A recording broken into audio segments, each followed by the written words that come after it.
Hi everyone. In this short video, I'll walk you through how to use the new AI extensions generator to create custom integrations with Nintex workflows in a matter of minutes.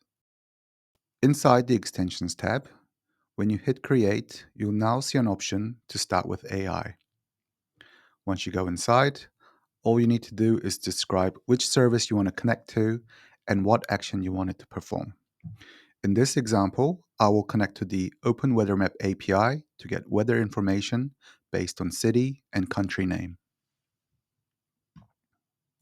A few seconds after hitting generate, you'll be presented with the list of methods the AI used for the extension. Here we can see it's using a single get method for the integration, but for a more complex integration, we can expect to see multiple methods here where users can select and deselect the methods they want included. Moving next, we're presented with the raw OpenAPI specification that the AI has generated. Reviewing the output, I can see that it's using the latest version of the API, connecting to the right host, and I can see that it's created a few input parameters as well as responses. The feature also comes with an inbuilt validator, so if I punch in something random here, it'll immediately give me the feedback that syntax is incorrect. Fixing that, and once we are happy with all the details, we'll head over to the next page. In the securities page, all the details are pre-filled based on the OpenAPI spec, so I don't need to make any changes here.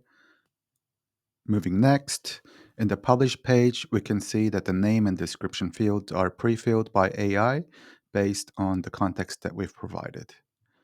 I'm just going to put a little demo tag here to make it easy for us to find in the designer. Select an icon, then hit publish. Jumping inside the designer, we can see that the AI-generated connector is available for us inside the workflow. I've inserted the connector onto the canvas, so let's have a look at what's inside. We can see that it has the connection field, which I've populated with my credentials. We can see it's created a field called Q, which might look like an AI glitch at first, but when I check the API documentation, it turns out Q is actually the official parameter name for location input. So in this case, the AI is following the spec exactly. It's also added a helpful description for us: city name, country code, separated by a comma. Without that context, the field name Q alone wouldn't be very intuitive, especially if you're not familiar with the API. So that small addition makes a big difference. For units, we'll go with imperial from the dropdown. For language, we'll go with English, and outputs we'll store into an object.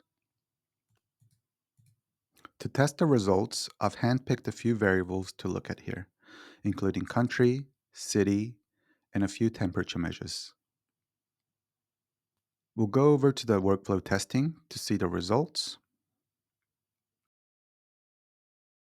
And we can see it's returned us country US, city Seattle, temperature 60 with a minimum of 57 and max of 62 Fahrenheit, which is all looking accurate. It's a quick example, but it shows just how easily you can go from a prompt to a working integration. And whether you're connecting to common services or building something more tailored, the AI extensions generator is designed to help you move faster with less friction and more confidence. Thanks for watching.